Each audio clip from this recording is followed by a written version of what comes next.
Hi friends, Abhishek Tripathi హీరోగా నటించిన పంచాయత్ 3వ సీజన్ ఈ మధ్య రిలీజ్ అయింది. ఈ సీజన్ ఎలా ఉందో ఇప్పుడు చూద్దాం. 8 ఎపిసోడ్లు ఉన్న ఈ వెబ్ సిరీస్ ఫస్ట్ 2 సీజన్లు ఎంతగానో ఆకట్టుకున్నాయి. ఈ సిరీస్లో కథ ఉండదు, కేవలం పాత్రలు సన్నివేశాలను ఆధారం చేసుకునే సిరీస్ సాగుతూ ఉంటుంది. ఈ సీజన్ 3 ఎలా ఉందో చూద్దాం. ఫస్ట్ ఎపిసోడ్లోనే ఫులేరా గ్రామానికి కొత్త పంచాయతీ ఆఫీసర్ వస్తాడు. అతన్ని ఎట్టి పరిస్థితుల్లోనూ రానివ్వకుండా ప్రహ్లాద్ ఆపేస్తాడు. చివరికి ఎమ్మెల్యే చెప్పినా కూడా వినడు. తిరిగి మళ్ళీ ఆ పంచాయతీకి ఆఫీసర్గా అభిషేక్ త్రిపాఠినే గవర్నమెంట్ నియమిస్తుంది. అతను వచ్చిన తర్వాత ఫులేరాలో డాబా ఇళ్ళు కోసం ఒక బామ్మ తన కొడుకు ఇంట్లోంచి గెంటేశాడని అబద్ధం ఆడుతుంది. నిజం తెలుసుకొని ఆ ఇంటికి వచ్చి ఆ బామ్మ పరిస్థితి అర్థం చేసుకొని చివరికి ఆమెకి ఒక ఇల్లు ఇప్పిస్తాడు. అయితే ఇల్లు శాంక్షన్ అయిన తర్వాత ఆ ఊర్లో కొంతమంది ఆమెకు ఆల్రెడీ ఇల్లు ఉండగా మళ్ళీ ఎందుకు ఇచ్చారని మాకు ఇవ్వమని అడుగుతారు.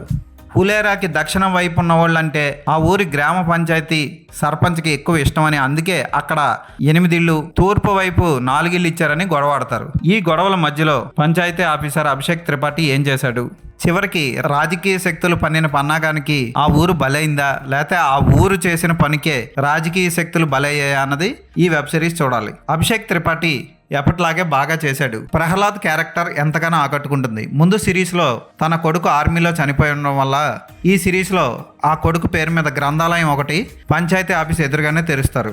తన కొడుక్కి ఇంకొక ఇల్లు కట్టబెడదామని భావించిన బామ్మ ఒకవైపు ప్రయత్నిస్తూ ఉంటే ఆమె ఆరోగ్యం దెబ్బతింటూ ఆమెకు దూరంగా ఉండాల్సి వచ్చిన పరిస్థితి చూసి బాధపడి ఇల్లు వదులుకోవాలనుకునే కొడుకుని చూసి మనకి హార్ట్ టచ్ అవుతుంది. అలాగే ప్రహ్లాద్ ఎవరూ లేని తన ఇంటిని బామ్మకి చూపించినప్పుడు వచ్చే సీన్ ఆకట్టుకుంటుంది. అలాంటి సీన్ ఇంకొకటి లేదు ఈ సిరీస్లో. కానీ ఈ సిరీస్ చూస్తున్నంతసేపు మనం ఆ ఊర్లో ఉండి ఆ క్యారెక్టర్స్తో పాటు తిరుగుతున్న ఫీలింగ్ కలిగిస్తాడు దర్శకుడు. అక్కడే ఈ సిరీస్ సక్సెస్ అయిందని చెప్పొచ్చు. అభిషేక్ త్రిపాఠి కానీ 3 సిరీస్ల్లో కూడా సొరకాయని వాడుకున్న విధానం కానీ నవ్వు తెప్పిస్తుంది. ఈ సీజన్లో చివరి ఎపిసోడ్లో అర్ధాంతరంగా ఆపేశాడు దర్శకుడు. అంటే మరొక సీజన్ ఖచ్చితంగా ఉందని అర్థం. ఖచ్చితంగా ఈ వెబ్ సిరీస్ని అందరూ చూడొచ్చు. 1-2 హార్ట్ టచింగ్ సన్నివేశాలు, క్లైమాక్స్లో ఎర్రకారు వేసుకొని పెద్దల్లుడు వచ్చి ఎమ్మెల్యే ఇంట్లో గుర్రాన్ని కొనే సన్నివేశం కూడా ఆకట్టుకుంటుంది. అందరూ తమ పాత్రలకు న్యాయం చేశారు. దూబే పాత్ర కూడా ఆకట్టుకుంటుంది. వికాస్ పాత్ర కూడా ఆకట్టుకుంటుంది. రింకీ అక్కడక్కడ చిన్న గ్లామర్ని పంచి వెళ్ళిపోతూ ఉంటుంది. మంజుదేవి పాత్ర కూడా ఆకట్టుకుంటుంది.